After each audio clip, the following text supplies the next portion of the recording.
स्वराज्याचे गुप्तहेर शिवनेत्र बहिर्जी नाईक यांच्या संपूर्ण कार्याचा वेध घेणारा व्हिडिओ फक्त आणि फक्त आपल्याच चॅनेलवर।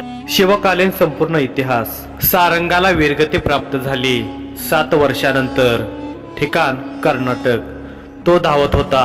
घनघोर जंगलात पद सुटला होता। भीतीमुळे नाही, शिवाजी राजांचा हेर होता तो सारंगा।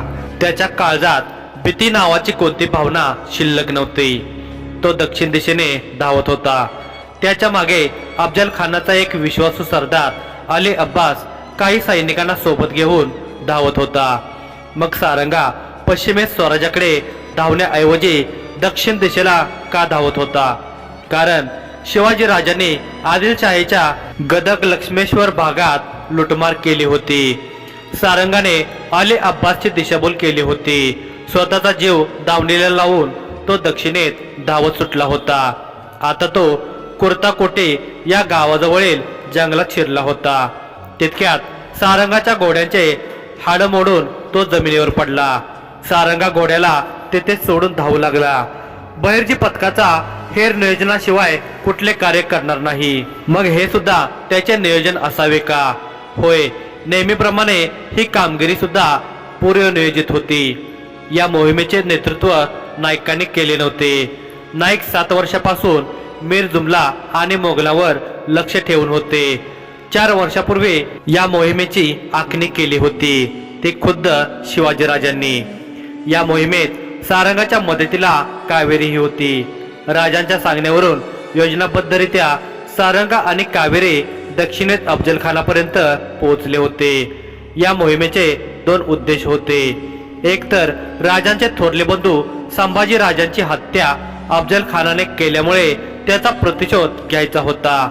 अफजल खानाची सुद्धा हत्या करायची होती आणि आदिलशाही सावरण्याच्या आधी दक्षिणेत लुटमार करायची होती। योजनेमुळे सगळे घडले होते। सारंगा आणि कावेरीने कित्तूरचे आदिलशाही वतनदार देसाई यांच्या सैन्यात प्रवेश मिळवला होता। कावेरी सारंगाची पत्नी म्हणून कित्तूरमध्ये राहत होती। हळूहळू सारंगा उच्च पदावर पोहोचला होता। या काळात अफजल खान दक्षिणेतच होता। देसाईच्या माध्यमातून सारंगाला अफजल खानापर्यंत पोहोचायचे होते आणि योग्य संधी बघून त्याची हत्या करायची होती। परंतु त्याआधी त्याला दक्षिणेतील प्रमुख पेठ्यांची इत्यंभूत माहिती गोळा करायची होती। दोन्ही योजना देसाईच्या सैन्यात राहूनच पूर्ण होणार होत्या। त्या घनघोर जंगलात सारंगा धापा टाकत धावत होता। त्याला जंगलाच्या मधोमध असलेल्या तलावापर्यंत पोहोचायचे होते। तिथे एक भुयार आधीच बनवण्यात आले होते। तिथे तो काही दिवस लपू शकतो अशी व्यवस्था करण्यात आली होती। कावेरी भुयाराचे दार उघडण्यासाठी भुयारात तयार होती। भुयाराच्या दारावर 2 वेळा दगडांचा प्रहार झाल्यास तिला भुयाराचे दार उघडायचे होते। परंतु परिस्थितीने थोडा दगा दिला होता। 4 वर्षापासून आखत असलेल्या या योजनेत एक बाधा उत्पन्न झाली होती। विजापूरचा आदिलशहा आजारपणामुळे मरण पावला आणि बडी बेगमने अनौरस पुत्र अली आदिलशहाला गादीवर बसवले होते। आदिलशहाची खबर मिळताच खान मोहम्मद आणि अफजल खान विजापूरला परतले होते। त्यामुळे अफजल खानाची हत्या होऊ शकली नव्हती। हे अफजल खानाला मिळालेले जीवदानच होते। पण संभाजी राजांच्या हत्येचा प्रतिशोध घेतल्याशिवाय स्वराज्याचे वीर आणि शिवाजीराजे शांत बसणार नव्हते। आता पुन्हा वेगळी योजना बनवावी लागणार होती। परंतु ही मोहीम 2 योजनांची होती। एक योजना आदिलशहाच्या निधनामुळे फिसकटली, परंतु दुसरी योजना मात्र पूर्ण झाली होती। शिवाजी राजाने स्वतः दक्षिणेत येऊन सारंगाने चिन्हित केलेल्या पेठा लुटल्या होत्या। लूट घेऊन शिवाजीराजे पुण्याकडे निघाले होते। राजांना सुखरूप पोहोचता यावे म्हणून सारंगाने मुद्दाम अली अब्बासला भ्रमित करून दक्षिणेत पळवत आणले होते। घोड्याशिवाय तलावापर्यंत पोहोचणे सारंगाला अवघड वाटत होते। स्वराज्यासाठी आता मृत्यूला कवटाळण्याची घटिका आली होती, हे त्यांच्या अंतर्मनाने ओळखले होते। परंतु शूर मराठ्यासारखे झुंज देऊन मरावे या विचाराने तो एका मोठ्या दगडाआड लपला होता।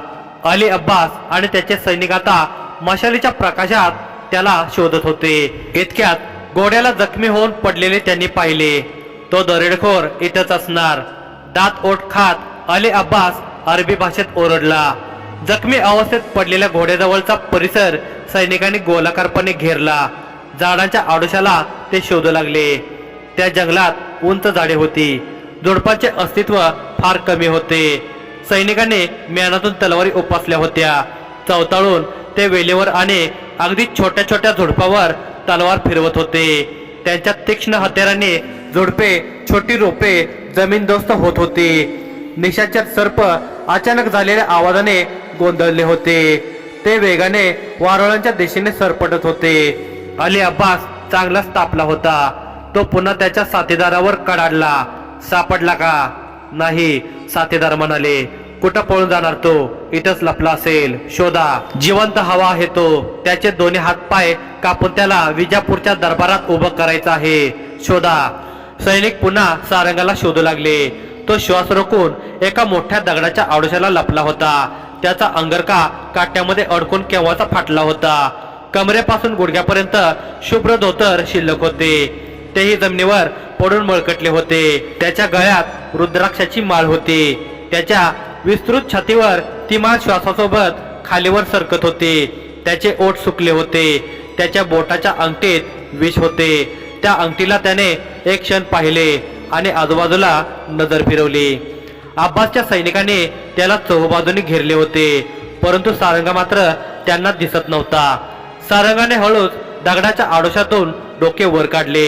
एखाद्या सैनिकाच्या डोक्यात दगड घालून त्याचे शस्त्र मिळवावे आणि आणखी 1-2 सैनिकांना मारून मगच अंगठीतले विष प्राशन करून देहत्याग करावा, या विचारात सारंगा होता. इतक्यात त्याच्या पोटाला शीतल स्पर्श झाला. एखाद्या स्त्रीच्या मुलायम स्पर्शासारखा तो स्पर्श होता.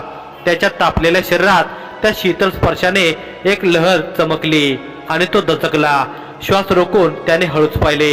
एक काळाचा नाक त्याच्या मांडीवरून पोटावर चढत होता. सारंगाच्या भोवया उंचावल्या होत्या. त्याचे डोळे शुभ्र झाले होते. झपकन त्याने पापण्या बंद करून घेतल्या. मृत्यूने त्याला आता पूर्णतः घेरले होते. बस आता आयुष्य संपले होते. शिवरायांचे मुख स्मरण करून मृत्यूसाठी सारंगात तयार झाला होता. राजे, तुम्ही पुण्यात सुखरूप पोहोचले असाल. तुमच्या सेवकाचा तुम्हाला शेवटचा प्रणाम. राजे, प्रणाम स्वीकार करा, सारंगा मनात बोलत होता. अचानक त्याला पानाची सळसळ जोरात ऐकू आली. त्याने नेत्र उघडून पाहिले तर समोर एक सैनिक, ज्याची दाढी छातीपर्यंत लोंबकळत होती. त्याच्या हातात लांबलचक शमशीर होती, जी हलक्याशा चांदणीप्रमाणे चमकत होती. त्याने शमशीर हवेत वेगाने फिरवली आणि सारंगाला मारणार इतक्यात सारंगाने चपळतेने नागाला पकडून त्या सैनिकाच्या तोंडावर फेकले. गोंधळलेल्या नागाने त्या सैनिकाच्या भोवईवर दंश केला आणि तो सैनिक मोठ्याने किंचाळला. परंतु त्याआधी त्याची शमशीर सारंगाच्या खांद्याला स्पर्शून गेली होती. त्या जखमेतून रक्ताची धार निघाली होती. त्या सैनिकाच्या आवाजाने अब्बास आणि इतर सैनिक तिथे आले होते. तो सैनिक जमिनीवर पडून तडपडत होता. सारंगाला आता सैनिकांनी गोलाकार घेरले होते. सारंगा अजूनही जमिनीवरच पडून होता. दगडाला टेकून होता. उजव्या हाताने त्याने डावा खांदा पकडून ठेवला होता. रक्तप्रवाह थांबावा हा त्याचा प्रयत्न होता. तो पुन्हा निधड्या छातीने मृत्यूच्या समोर होता. तू आहेस तर दरोडेखोर, कुठं लपवला आहेस धन? बोल. रागावर संयम ठेवत अब्बास म्हणाला. सारंगाने नजर वर केली. विचार करून मनात पुटपुटला. म्हणजे या नालायकांना अजून माहित नाही लूट शिवरायांनी केली आहे ते. मतिमंद आहेत गाढवं. त्यांच्या बुद्धीची कीव येऊन सारंगा हसू लागला. हसतो काय आहेस मूर्खासारखा? बोल, कुठं लपवले आहेस लूट? अब्बास आता मोठ्याने ओरडून ओरडला. मूर्ख आणि मी?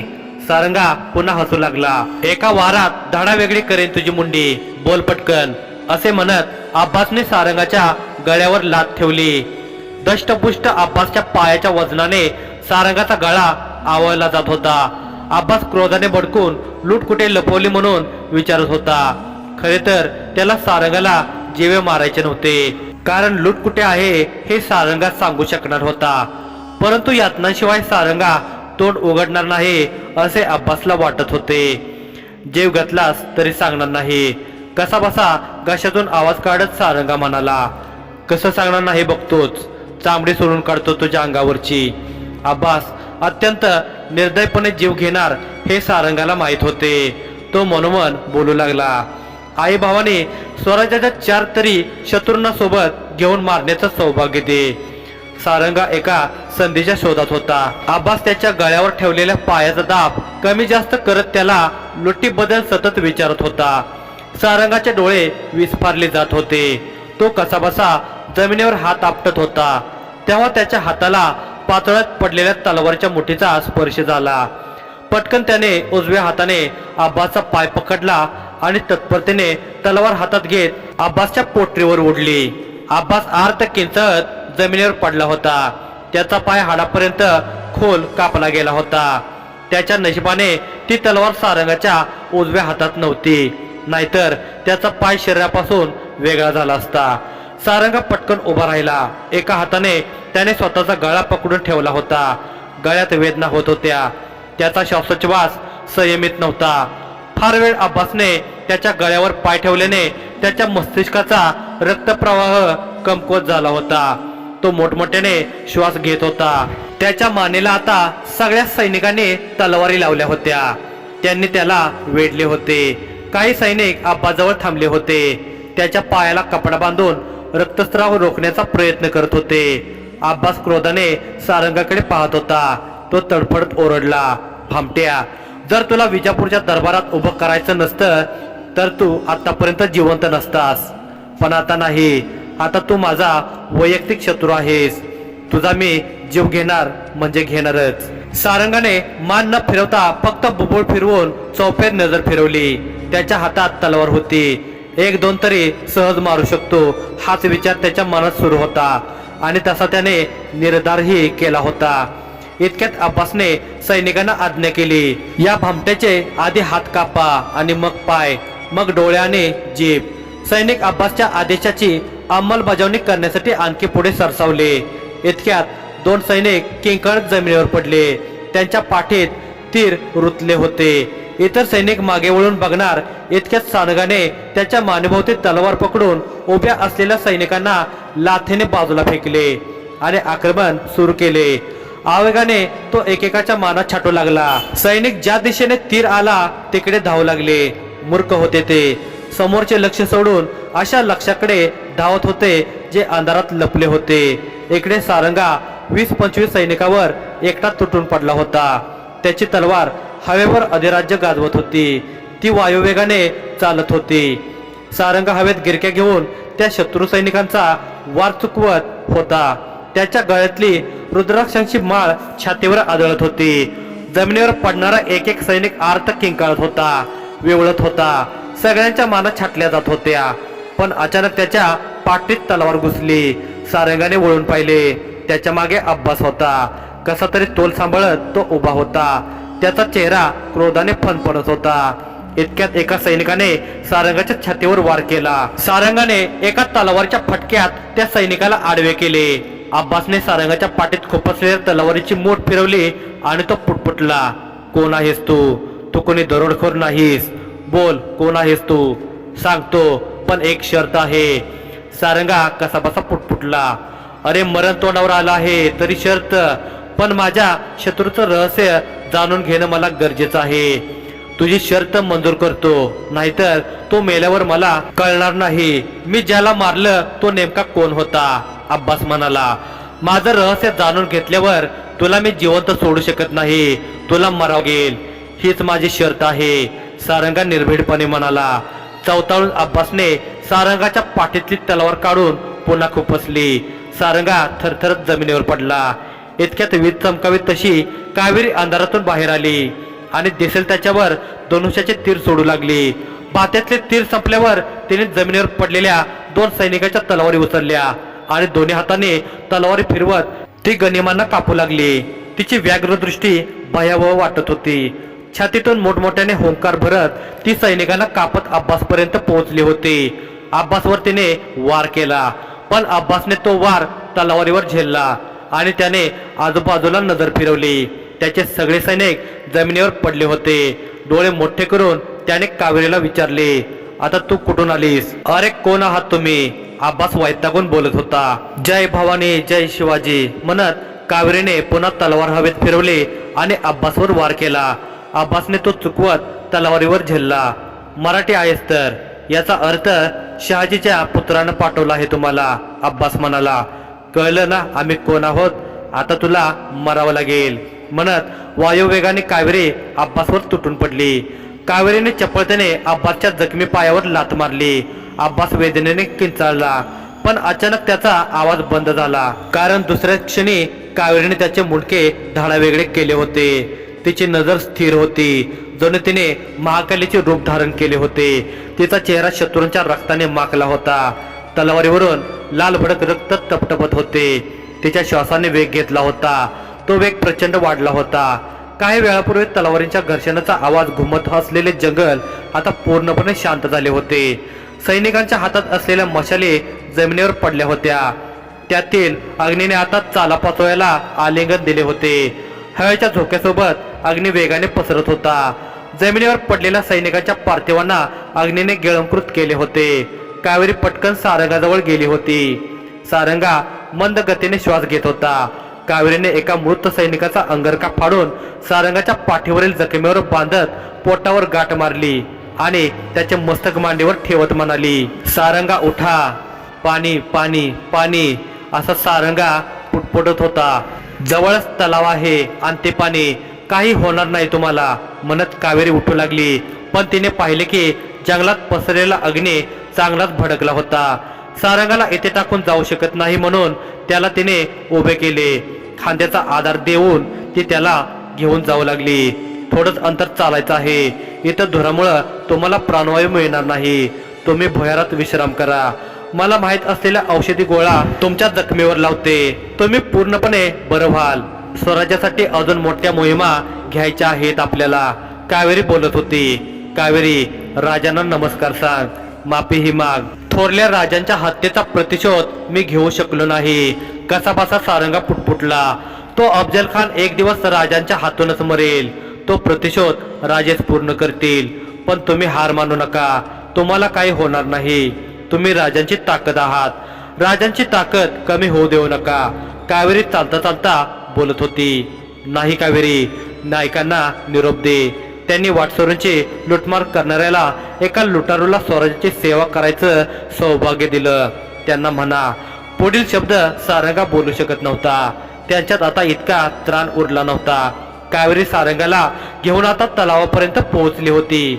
तिने सारंगाला जमिनीवर झोपवले.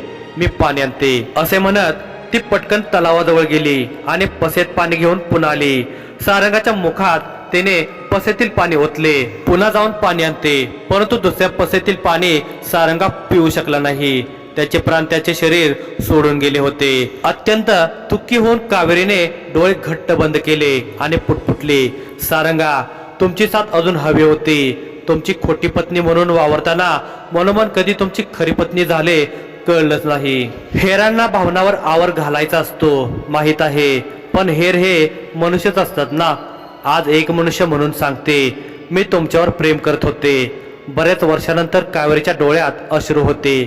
तिचा भूतकाळ तिच्या डोळ्यासमोरून तरळून गेला. नायकांनी जेव्हापासून सारंगाची पत्नी बनून राहण्याची कामगिरी दिली होती, तेव्हापासूनचे सारंगासोबतचे प्रत्येक क्षण तिच्या डोळ्यासमोर वेगाने फिरत होते. तिचे नेत्र सारंगाच्या चेहऱ्यावर स्थिरावले होते.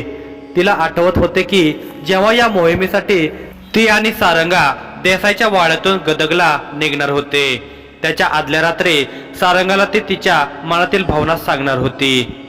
5 दिवसापूर्वी कित्तूर, कर्नाटक. रात्रीने मध्यान्ह गाठला होता.